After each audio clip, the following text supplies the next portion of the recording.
आलूची भाजी आणि आलूच्या वड्या करून दाखवते. त्याच्यासाठी याआधी पहिले तुम्हाला पानाचं सॅम्पल दाखवते. हे पानाचं पहिलं आधी तुम्हाला सॅम्पल दाखवते. म्हणजे आलूची भाजी आणि आलूच्या वड्या हे दोन प्रकारची पानं असतात. हे आहे ना छोटी छोटी पानं असतात आणि असे नरम आहे ना.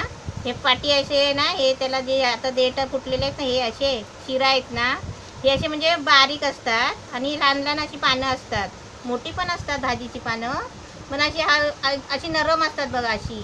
आणि पानं पण अशी नरम असतात अशी बघा. हे भाजीचं आलू आहे आणि हे वडीचं आलू आहे बघा. हे आलू वड्या करतो ना आपण, त्याची ही पानं आहे. ह्याचे देठ आहे ना, हे बघा असे लाल असतात शिरा आणि जाडे जाडे देठ असतात. कारण हे आता पावसामुळे आहेत ना, ते बांधून ठेवतात त्याच्यामुळे ती पानं जरा नरम झाली आहे. तरी पण म्हणजे कसं, मी हे पानं आहेत ना, मी फ्रीजमध्ये ठेवली होती. रात्री आणलेली, मी बाजारात गेली होती, मला दिसली पानं, तर म्हटलं आता घेऊनच जाते आणि बनवते. कारण आम्हाला पण खायची आवड आहे ना पावसामध्ये, आळूची भाजी वगैरे वड्या. तर त्याच्यासाठी मी पानं वडीची पण घेतली आणि भाजीची पण घेतली. ही वडीची पानं आहे. हे आता ही तुम्हाला मी नंतर दाखवते वड्या करताना. याची म्हणजे घेतानाच आपण बोलायचं आम्हाला वड्या बनवायच्या आहेत, वडीची पानं द्या. आलूची भाजीवाल्याकडे असतात जुड्या बांधलेल्या अशा. आणि हे भाजीचं आलू आहे. हे आता मी हे सोलून कापून ठेवलं आहे, स्वच्छ धुवून. पहिलं अशी पानं आहेत ना, ही अशी पहिली स्वच्छ धुवून घ्यायची एकदम साफ. नंतर कापल्यानंतर नाही का म्हणजे धुवायची नाही, ते स्वच्छ धुवून घेतलेली आहे. तशी मी आता ही कापून ठेवली, मला टाईम भेटला तसा. आणि आता मी तुम्हाला दाखवते ही भाजीची आहे. याची देठं सोलायचे. म्हणजे प्रत्येकाला माहिती असतं नाही तसं, म्हणजे कोणाला नाही माहिती असतं ना कसं करायचं ते, त्याच्यासाठी मी दाखवते. याचे सोलून देठं हे बघा असं देठ काढायचे. असे त्याचे हे धागे निघतात. हे बघा हे धागे असे निघतात. तसे हे धागे का म्हणजे तुम्हाला माहिती नसलं कोणाला तर, म्हणून असं दाखवायला ठेवलं 2-3 पानं. हे बघा असे सोललेल्या बाजून आहे ना, असे देठ असे तोडायचे. म्हणजे हे साल असं पूर्ण त्याचं असं निघतो. हे परत त्याच बाजूने असं हे साल असं खेचायचं. हे बघा पूर्ण निघतो. म्हणजे असं नाही की प्रत्येकालाच येतं बनवायला, असं नाही. म्हणजे आम्ही गावाला आहे ना, आमच्या गावाला म्हणजे हे काळा आलू नसतो. आता पावसामध्ये जे हिरवगार आलू येतो ते त्याची आम्ही भाजी करायची. त्याचे म्हणजे वड्या पण बनवायचे. असे सोलून घ्यायचे. आता हे तुम्हाला मी कापून दाखवते. असे कापून ते आता टोपात ठेवले ना मी, अशा प्रकारेच कापून घ्यायचे. अशी विली घेतली आहे माझी आणि पानं आहेत ना अशी घडी करून घ्यायची. हे बघा कापताना अशी घडी करायची. आणि देठ आहेत ना हे असे आडवे ठेवायचे त्याच्यावर. आता मी तुम्हाला थोडे म्हणून अशी दाखवते. म्हणजे भरपूर म्हणजे आपल्या हातात येईल ना तेवढंसं घ्यायचं. अशी घडी मारायची. हे बघा अशी कापायची. असं हातात असं मुठीत असं येतो तसं घ्यायचं. त्याला पहिलं कापून ठेवलं म्हणून ते म्हणजे टाईम लागतो ना जास्त, त्याच्यासाठी असं कापून घ्यायचं. जाड कापलं बारीक कापलं तरी चालेल, कारण ते आहे ना शिजवून आणि वाफेवर शिजवायचं आहे पहिलं, ते पिघळतो. हे आता मी भाजी बनवते आहे आलूची. म्हणजे अशी रस्यावाली रस सकट. म्हणजे आपण भातावर कशावर पण अशी पातळ सरसरीत अशी भाजी बनवायची आहे. याची पानं अशी जाडी असलीत ना तरी चालतील, कारण ती पिघळतात नंतर. अशी घ्यायची कापून. आता याच्यामध्ये आहे ना आलूमध्ये मी वाल घेतले आहेत बघा. आता भाजी कापून झाली आहे. विली बघा माझी नवीन नाही, ते आता ठेवते बाजूला. आणि आता त्याचं साहित्य दाखवते मी त्या भाजीमध्ये आता काय काय घालणार आहे ते. हे पहिलं तुम्हाला सांगते, हे भाजीमध्ये, हे आलूच्या भाजीमध्ये आहे ना हे वाल टाकले ना तर लयच चांगली भाजी होते. म्हणजे गावाला आहे ना आम्ही हे वाल पिकवायचे जे आमच्या शेतामध्ये. तर हे वाल आहेत ना, हे वाल म्हणजे याच्यामध्ये जास्त खूपच चांगले असतात. हे 10 रुपयाचे वाल आणले आहे.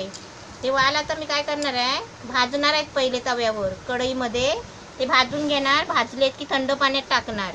थंड पाण्यात टाकून ठेवलं ना की तोपर्यंत मी ही भाजी आहे ना वाफेला लावणार आहे.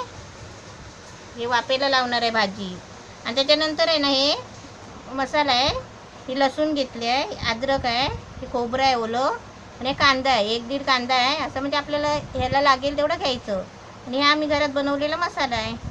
आणि हे कोकम आहे. कोकम ते जरुरी आहे त्याच्यामध्ये, कारण का काय काय आलू आहे ना खाताना खाज उठते तोंडाला अशी, काय काय असं खाजीवर असतं म्हणजे खाज येते, त्यासाठी कोकम जरुरी आहे त्याच्यामध्ये टाकायचं. आणि हे मीठ आहे आणि हे तेल आहे. हा मसाला पण वाटला आहे. हे बघा कांदा खोबऱ्याचा मसाला भाजलेला होता ना, तो पण वाटून घेतला आहे. आणि हे वाट पण असे चांगले भाजून आहे ना कुकरला लावले, 4 शिट्या करून घेतल्या आहे. पण हे पाणी पण त्याच्यातलं घ्यायचं, पाणी टाकायचं नाही, कारण हे पाण्यामध्ये सगळं त्याचं ते सत्व आलं आहे. म्हणजे पाणी सकटच सगळं घ्यायचं. हे 4 शिट्या काढून घेतले आहेत. आणि आळू आहे ना, हे बघा आळू आहे ना वाफेवर ठेवला होता ना, बारीक गॅस करून थोडंसं एकदम तेल टाकून, ते आता हे असं जरा असं घोटून घ्यायचं. म्हणजे बिना पाण्याचं ते वाफून घेतलेलं आहे, म्हणजे कसं गरगरीत व्हायला पाहिजे म्हणून. असं चांगलं उबाळून घ्यायचं, पाणी नाही टाकायचं, थोडंसं नावाला किंचित तेल टाकायचं आणि थोडा पाण्याचा हापका मारायचा, कारण मी ते पहिलं धुवून घेतलं होतं म्हणून त्याच्यात अजिबात पाणी नव्हतं. असं मस्त हे असं घोटून घेतलं आहे बघा. पहिलं कसं भाजी घातली तेव्हा कढईमध्ये पूर्ण कढई भरलेली होती ना, मग आता ते किती आटून झालं बघा, असं एवढं झालं. आता मस्त गरगरीत झालं आहे. आता मी फोडणी देते. गॅस पेटवला आहे आणि गॅसवर आता ही कढई ठेवली आहे. त्याच्यामध्ये मी पहिलं तेल टाकते थोडं फोडणीसाठी. तेल तापलं, याला लसूणची फोडणी द्यायची. हे लसूण आहे 4 पाकळे 5 पाकळे घेतले आहेत. याचं लसूण आहे ना, तेल तापलं आहे, लसूण आता अशी तेलामध्ये टाकायची. चेचून लसूण घेतली आहे. लसूण कशी लाल होईपर्यंत ती जरा, आता त्याच्यावर मी झाकण ठेवते थोडं. हे झाकण कशासाठी ठेवलं आहे की लसूणची वाफ असते ना ती बाहेर नाही येऊ दे म्हणून असं झाकण ठेवलं आहे. गॅस थोडा आता फोडणी देताना गॅस बारीक करायचा. आता गॅस बारीक करते, लसूण लाल झाली तर फोडणी देते. हे बघा लसूण चांगली लाल होते आहे. आता त्याच्यामध्ये हा मसाला वाटलेला आहे ना, तो आधी पहिला टाकते. तर थोडं पाणी टाकते. पाणी टाकायचं आहे नंतर, पण आधी थोडं,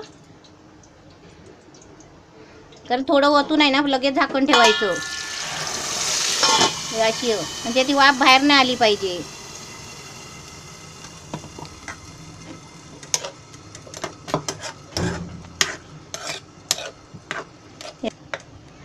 हे चांगलं गरगरीत झालं आहे. आता मी ते सर्व त्याच्यामध्ये हे सर्व एक एक करून टाकते. आता खोलते, म्हणजे वाफ कशी त्या मसाल्यामध्ये मुरली आहे बघा अशी. मसाला रेडी झालेला आहे. आता त्याच्यामध्ये हे वाल टाकते. त्याच्यामध्ये त्याच्या गॅस फास्ट करते आता. त्याच्यामध्ये हे आलू टाकते. हे कसं भाजीचं आलू.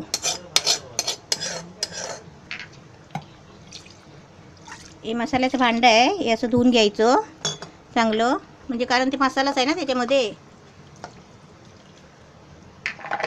आता ही कोकमं आहे, ही कोकमं टाकायची. त्याच्यामध्ये ही मिरची पावडर टाकायची, म्हणजे माझा घरातला बनवलेला मसाला कोकणी मसाला आहे. आता थोडासा टाकायचा. आणि मीठ कसं नंतर टाकायचं. हे आता सगळं मी ढवळून घेते.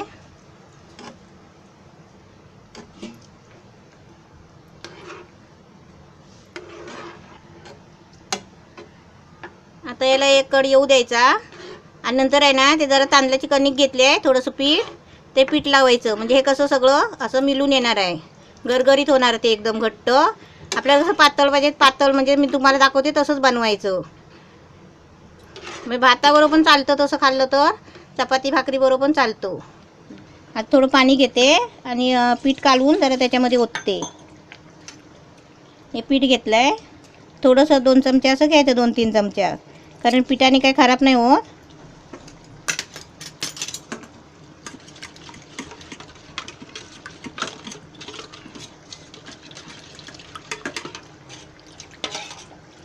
हे सगळं कसं वर पाणी येतो ना असं, हे पाणी आणि खाली भाजी बसते, त्याच्यासाठी हे थोडं पीठ लावायचं. तांदळाचं नसेल तर गव्हाचं लावलं तरी चालेल.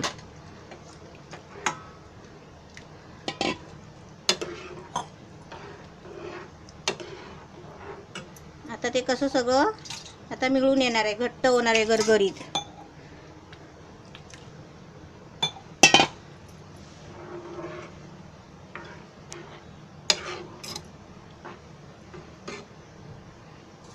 हे बघा आता सगळं कसं मिक्स दिसतंय. पान ते हे दाणे वगैरे वालाचे हे सगळं कसं आता मिक्स झालं आहे. नाही तर वरती असं पाणी राहतो आणि खाली गाल बसतो, म्हणून थोडंसं पीठ लावायचं. हे असं गरगरीत झालं आहे. आता मीठ टाकते.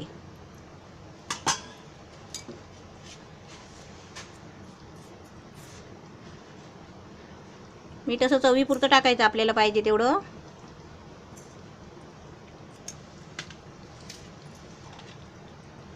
ते ढवळते, कड आला की मग झालं, शिजलं. कारण ते सगळं शिजलेलं आहे.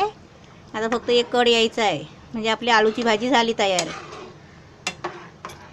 थोडंसं पीठ लावलं की कसं हे बघा एकसारखं असं सगळंच मिळून येतो बघा. आणि वाढताना पण कसं असं चमच्यात येणार, म्हणजे पाणी नाही येणार की काय नाही, असं मिक्स एकदम असं वाढायला पण चांगलं असं. आता एक कड येऊ द्या, मग झालं. आता झाकण बिकण नाही ठेवायचं. हे बघा किती मस्त झालं आहे बघा आळू. तोंडाला पाणी सुटलं असेल, आधी मलाच करता करता माझ्या तोंडाला पाणी सुटले, कारण मलाच ते खूप आवडतं आणि माझ्या मुलांना पण आवडतं. हे बघा किती छान झालं. आता कड आला आहे. आता मी गॅस बंद करते. आता काढून वगैरे नाही दाखवत, आता डायरेक्टच दाखवते. आलूची भाजी तयार झालेली आहे. आलूची भाजी मस्त झालेली आहे, एकदम कंप्लीट.